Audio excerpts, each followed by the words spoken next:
With the historical 11-win season last year, I'm going to talk about the history and rise of WSU football. In the early 70s, WSU had some terrible seasons with coaches like Jim Sweeney, Jackie Sherrill, and Warren Powers. But in 1978, WSU decided to hire Jim Walden. Jim Walden was not the greatest coach. He would bring WSU to some decent seasons. In his first 3 years, he would have no winning seasons and have a record of 10, 22, and 1. Despite these seasons, WSU kept him, and they would come back the next season and go 8, 3, and 1, and would make it to the Holiday Bowl. Their opponent in the Holiday Bowl was BYU. Even though WSU trailed 24-7 at halftime, they would come back and only lose by a few points. After this, WSU would go on a 5-year stretch with no bowl games and only have some average seasons. In 1987, WSU had hired Dennis Erickson. Despite having a bad season in his first year, the next year WSU would bounce back and go 9-3 as he led them to the Aloha Bowl. During the 1988 season, WSU would shock the Huskies, sparked by a block punt in the fourth quarter. This block punt came just as the snow was falling. Not only would WSU beat the Huskies this season, but they would also beat the 14th ranked Houston Cougars 24-22 in the 1988 Aloha Bowl. The next season, WSU would hire Mike Price, and he would take WSU to heights they've never seen before. 1992 would be a record-setting season for the Cougars, with Drew Bledsoe at quarterback and Sean Bay Wright Fair at running back, as well as several key wide receivers. The Cougars came into the Apple Cup hot. However, they're still a huge underdog to the 5th-ranked Washington Huskies.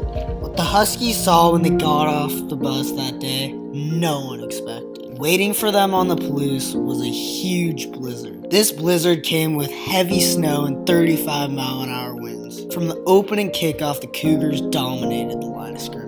In the second half, WSU would take off and stomp the Huskies in one of the most historical games in Cougar football history. After the famous beatdown of the Huskies in the snow, the Cougars would go on to play in the Copper Bowl against the Utah Utes. Aaron Price's late field goal would lead WSU to a victory.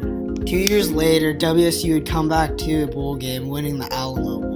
That 1994 team was led by a strong defense and an offense that did just enough to win the game. This historical good defense's nickname was the Palouse Posse. 1997 would be a dream season for the Cougars that no one expected. Led by quarterback Ryan Leaf and a handful of great receivers whose nickname was the Fab Five. The Fab Five featured Kevin McKenzie, Sean McWashington, Sean Timms, Chris Jackson, Nyon Taylor. So with the good season coming, WSU would go 10-1 with a victory over a good Husky team and go to the Rose Bowl. The 1997 Cougars set a new standard for WSU football. And from 2001 to 2003, WSU had 3 10-win seasons. The first one in 2001 was capped with the Sun Bowl victory over Purdue. In 2002, WSU would return to the Rose Bowl. And in 2003, WSU shocked Texas in the Holiday Bowl. Despite having the 3 best seasons in school history, the Cougars would fail to make a bowl game for the next 10 seasons. This is primarily due to the hiring of Paul Wolf. During Paul Wolf's tenure, WSU posted a record of 9-48, and he would eventually be fired following the 2011 season. The only bright spot of Paul Wolf's coaching career was beating the Huskies in 2008. After Paul Wolf was fired, WSU would hire head coach Mike Leach out of Texas Tech. Mike Leach is WSU's current head coach. Despite being a bit odd and with his extreme obsession with Pirates, the Cougars have posted some of their best seasons with Mike Leach. The Cougars have been to a total of 5 bowl games. These bowl games feature a trip to the New Mexico Bowl in 2013, a trip to the Sun Bowl in 2015, back-to-back Holiday Bowl trips in 2016 and 2017, and finishing this last season in a victory in the Alamo Bowl versus Iowa State. As I studied the history of WSU football, I found that there's been many great players and coaches. But with the recent success of the football team, I believe that the best seasons of WSU football are still to come. Thank you for listening to my presentation. Go Cougs.